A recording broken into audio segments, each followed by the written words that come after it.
Assalamualaikum warahmatullahi wabarakatuh dan salam sejahtera. Bertemu lagi di Shanun Channel, saluran pendidikan anda.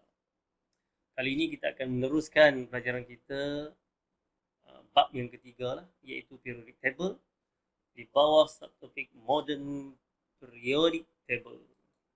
Our objective to describe period, group and block as PDF. Determine the position of metals and non-metal on the periodic table. Deduce the position of element on the periodic table from a given electronic configuration.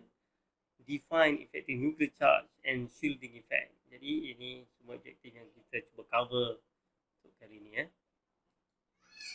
Okay, this is modern periodic table lah. Modern periodic table kalau kita tengok dia macam ni. Group dia ada 18. 1, 2, 3, 4 sampai 18 kat sini. Ini kita panggil group. Period dia ada 7 di sini. 1, 2, 3, 4, 5, 6, 7. Okay, this is modern periodic table. Macam ni ya. Ini ada main group. Kita panggil elemen. Dia ada transition element dan dia ada main group. Lagi yang belah kanan. Bawah ni dia ada inner transition element dipanggil. Okay. Kemudian sebenarnya modern periodic table ini dia based on mostly periodic table. Iaitu elemen dia ada 114 arrange in order of increasing proton number, disusun mengikut kenaikan proton number. Jadi period apa dia? Period adalah horizontal row. Dia ada 1 hingga 7 tadi tu, inklusif 1, 2, 3, 4, 5 yang disusun berdasarkan same number of field shell and then differ in chemical behavior. Dia shell dia sama disusun tapi differ in chemical behavior. And then period number dia tu, period number 1, 2, 3, 4, 5 tu sebenarnya ialah the highest value of n, iaitu principal quantum number. Mana dia n equal to 1, the highest value of principal quantum number dia ialah 1. N equal to period 2 ialah n equal to 2 dan seterusnya.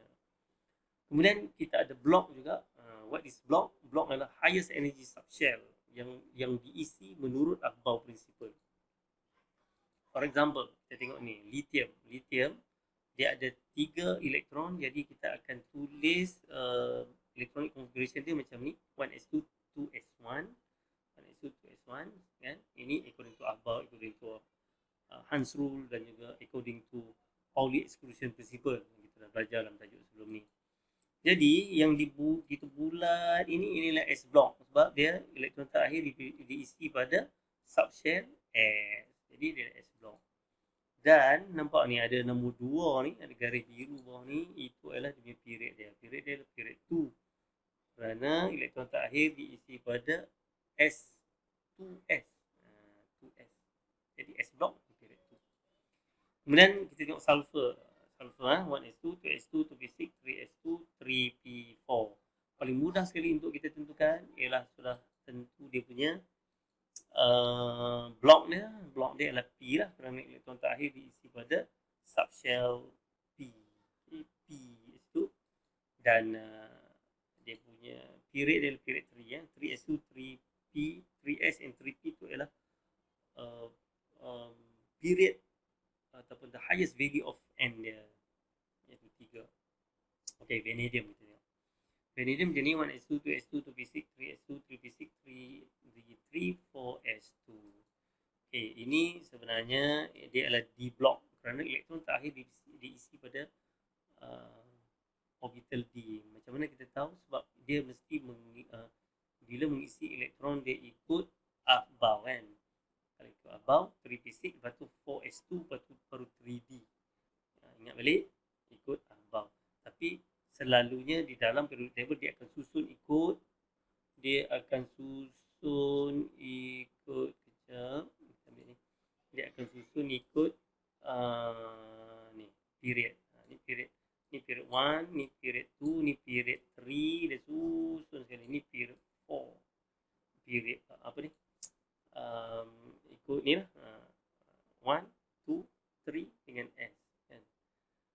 Jadi disusun. Tapi kalau ikut apa disusun itu baru 3D. Dan dia punya period dia adalah period 4 lah sebab nama dia adalah number 4 kat sini. Okey, jadi group ialah vertical row ada 1 hingga 18 inklusif vertical row macam tu. Same number of valence electron, semuanya ada sama je dia punya valence electron dia. iaitu what is valence electron? Valence electron adalah outer electronic configuration elektron yang paling luar.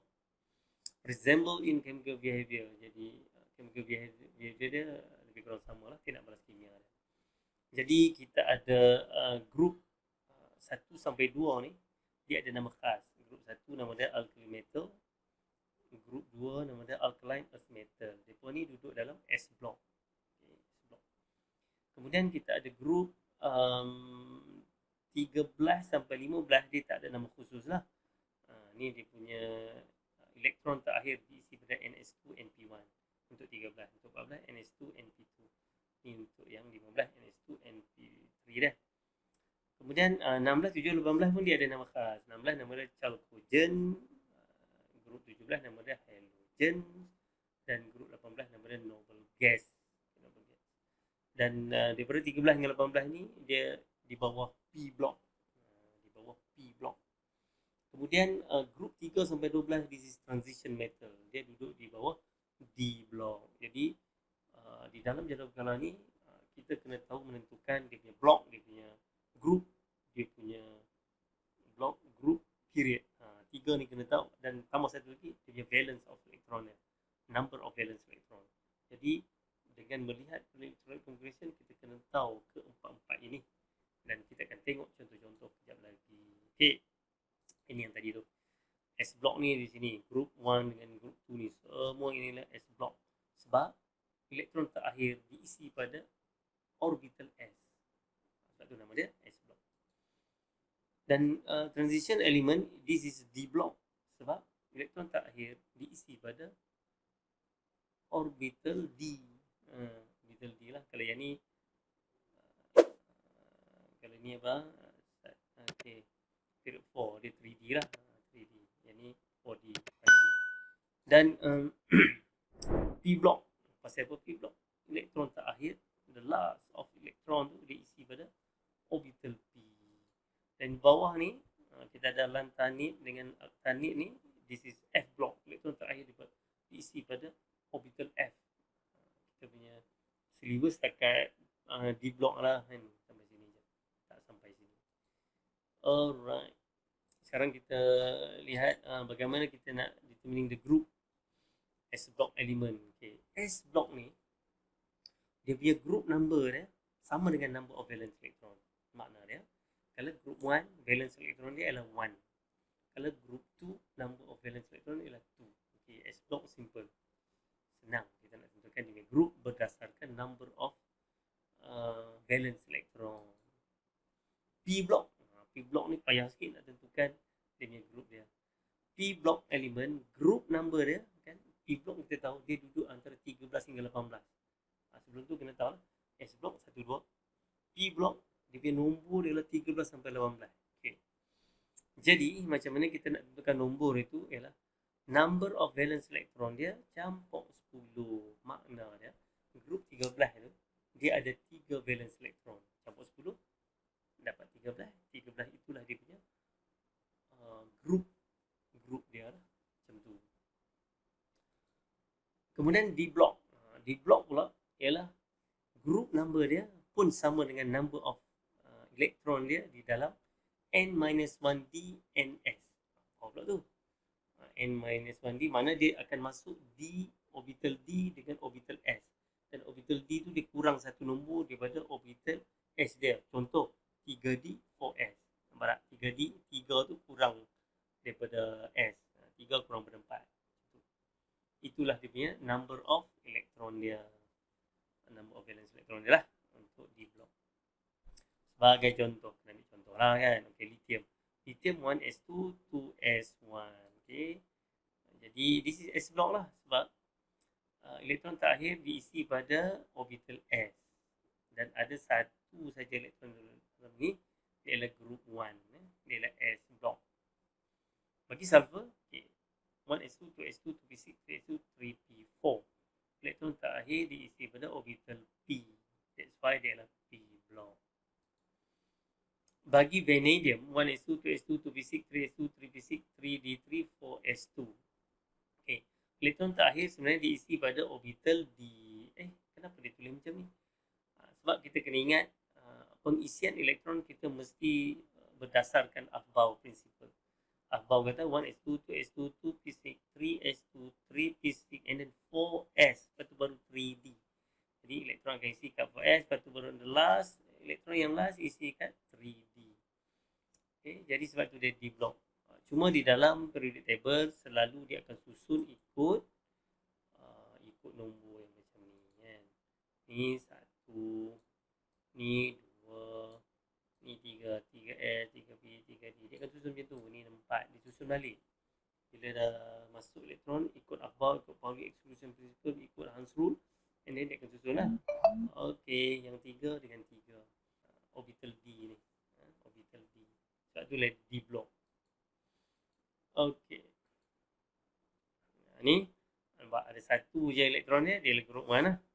Untuk P block, ingat tadi P block tadi. P block kita kena tengok dulu, okey. Dia kena campur yang ketiga ni, 3S dengan 3P jadi 4 campur 2 6. 6 kena campur 10. Jadi 16. Dia group 16. Sebab P block dia mesti daripada 13 sampai 18. Okay. Untuk D block pula, ni adalah group 5 sebab kita akan ambil yang ni. 3D iaitu yang tadi N-1 D NS tadi tu. T dengan S ni kena campur dulu. 3 campur 2 5. Jadi dia group 5 dan memang transition element dia start daripada group 3 sampai 12. 3 sampai 12 itulah campuran antara D dengan S. D dengan S. For S1, 3D1. Tu 3 elektron. Dan seterusnya lah sampai 12 ialah 3D10. 3D10 for S2 itulah kalau period 4 kan. Jadi 10 campur 2 12.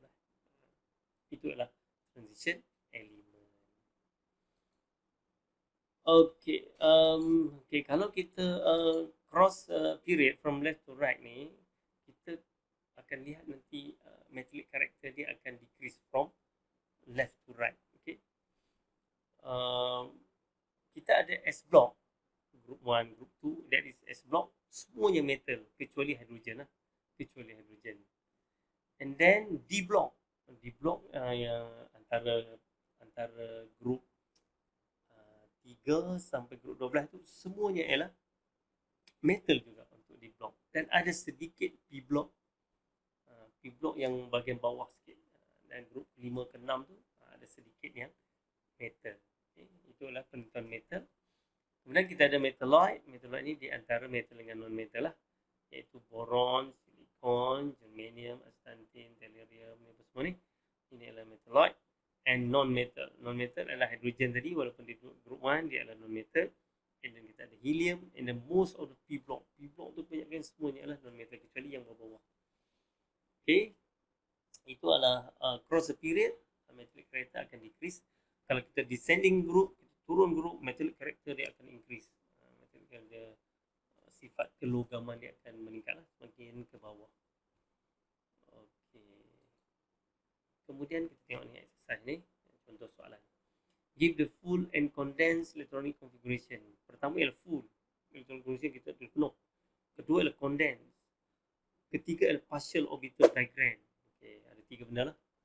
Showing valence electron and number of inner electron for potassium. Potassium lagi dia punya proton number dia ialah 19.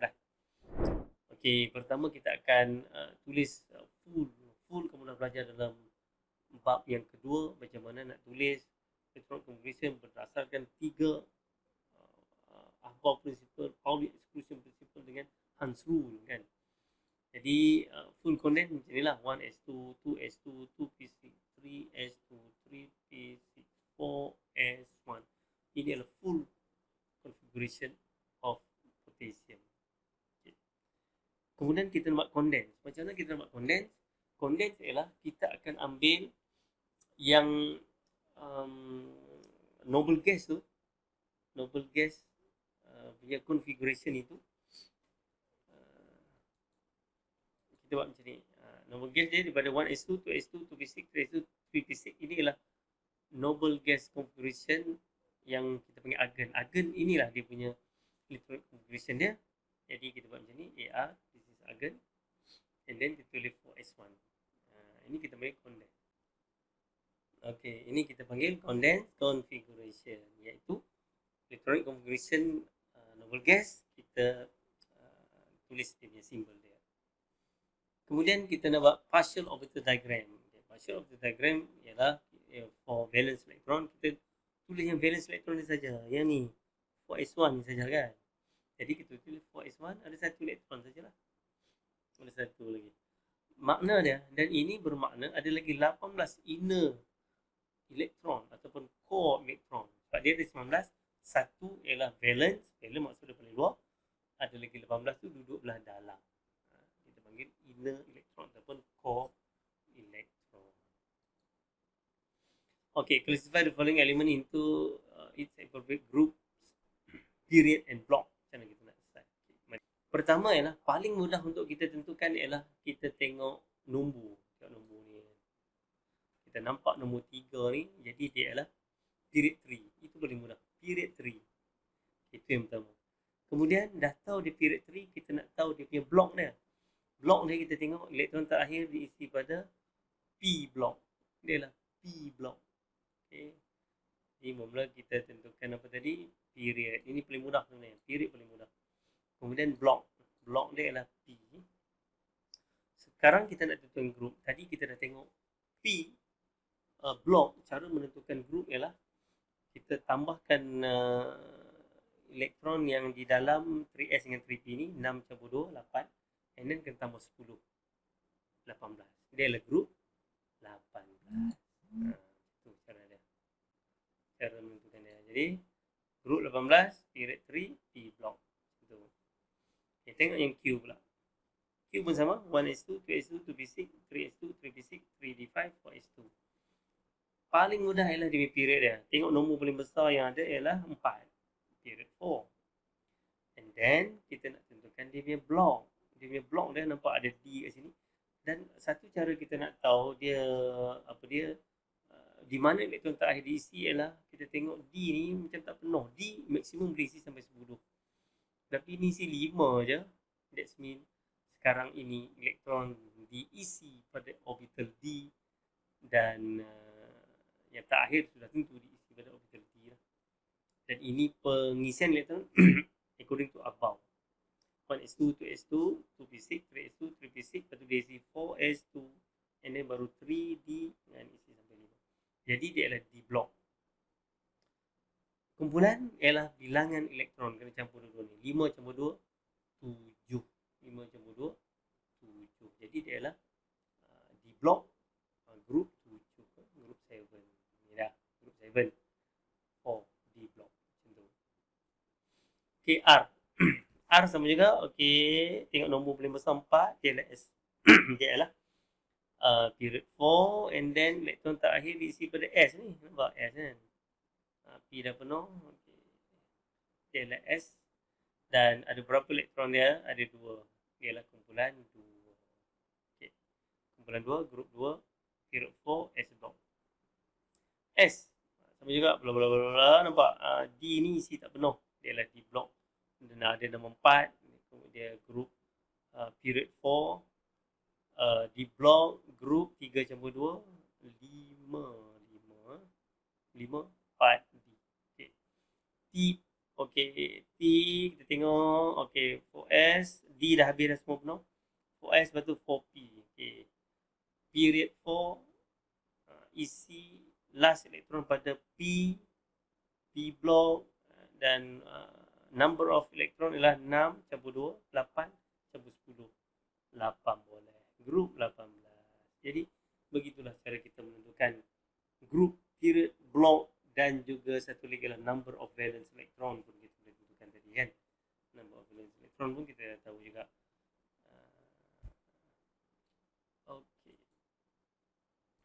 Okay, last kita akan lihat definition. Di dalam periodic table ini ada beberapa definition yang perlu kita hafal dan kita fahami untuk kita apply di dalam beberapa soalan berikutnya. Iaitu number 1 is effective nuclear charge. ZEFF ni. What is effective nuclear charge? The net positive charge acting on the valence electron. This is a definition of effective nuclear charge. Number two is shielding ataupun screening effect. Okay, what is shielding or screening effect? An effect whereby the inner shell electron that are close to the nucleus shield the valence electron from full magnitude of the nuclear charge. Okay, definition ini kita kena hafal. Nanti kita akan gunakan di dalam bab yang berikutnya lah. Okay. Dan efektif nuclear charge ini sebenarnya ialah Z. What is Z? Z kita tahu ialah proton number. Proton number ialah number of proton yang ada di dalam nukleus, dan kita tahu bahawa proton tugasnya ialah menarik elektron. Okay. Jadi apabila dia menarik elektron,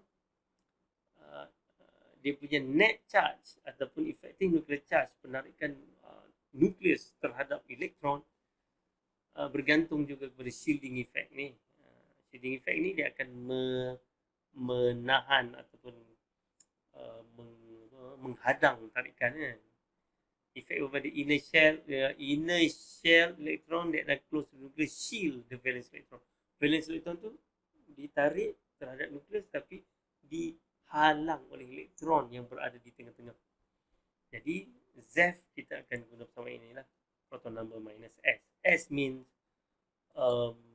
inner electron lah, ataupun core electron yang kita tengok sebelum ni. Contohnya ni titanium. Titanium ada 22 dia punya proton number dia, dan 22 juga dia punya elektron dia. Jadi kita tulis ni 1s2, 2s2, 2p6, 3s2, 2p6, 3d2, 4s2. Okay. Sekarang ni bagaimana kita nak kira dia punya effective nuclear charge? Okay. Proton number 22 minus inner. Jadi inner ialah yang ni, iaitu ada 20 elektron. Okay, jadi ada 2 macam tu. Chromium ada 1. Jadi itu bagaimana cara kita mengira efektif nuclear charge. Okay, itu saja untuk kali ini. Jadi kita punya summary kita adalah, okay, ingat periodic table dia ada group ada 18, okay, period ada 7. Kemudian kita kena tahu di dalam itu dia ada blok-blok dia, ada S, P, D, F berdasarkan elektron terakhir yang diisi pada orbital tersebut. Dan di dalam itu juga kita ada dikelaskan juga sebagai metal, metalite dengan non-metal. Kemudian tadi kita dah lihat meaning of effective nuclear charge dan juga shielding effect yang kita akan gunakan di dalam pelajaran yang berikutnya. Jadi sekian. Assalamualaikum warahmatullahi wabarakatuh.